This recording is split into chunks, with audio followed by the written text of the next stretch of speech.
In November 1838, a stone windmill overlooking the St. Lawrence River became the center of one of the most unusual conflicts in Ontario's history. Nearly 200 armed men, many of them American members of a secret organization known as the Hunter Patriots, crossed the St. Lawrence River and landed near Prescott, in what was then Upper Canada. Their goal was to overthrow British colonial rule and inspire Canadians to join a renewed rebellion, but the uprising they hoped for never came.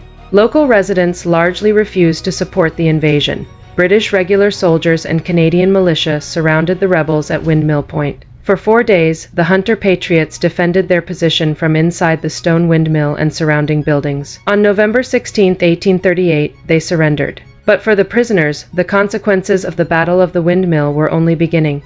The captured men were taken to Kingston, where many were placed on trial. Among them was their commander, Nils von Schoultz. His trial created a remarkable connection to Canada's future. One of the young lawyers who assisted in von Schoultz's defense was John A. Macdonald, the man who, nearly 30 years later, would become Canada's first Prime Minister. Macdonald and the defense team could not save him.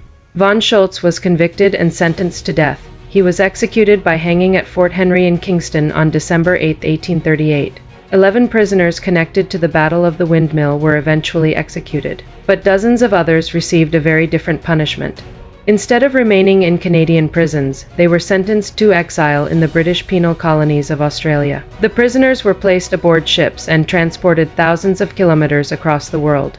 Many of the men connected to the Upper Canadian rebellions were sent aboard HMS Buffalo to Van Diemen's Land, present-day Tasmania. The voyage lasted approximately 5 months.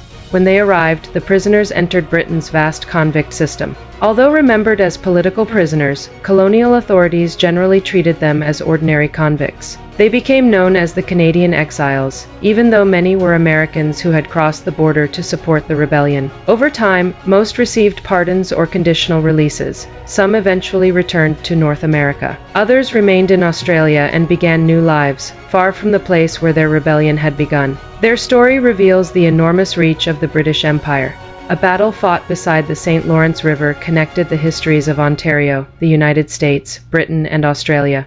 It also briefly brought together two men whose places in Canadian history could hardly have been more different: Nils von Schoultz, the rebel commander who died on the gallows, and John A. Macdonald, the young lawyer who helped defend him and would later become the first Prime Minister of Canada. Today, the stone windmill near Prescott still stands as a National Historic Site. It's a reminder of another battle within Ontario to keep our identity and how it reached all the way to the penal colonies on the other side of the world. Follow along for more amazing things of Ontario.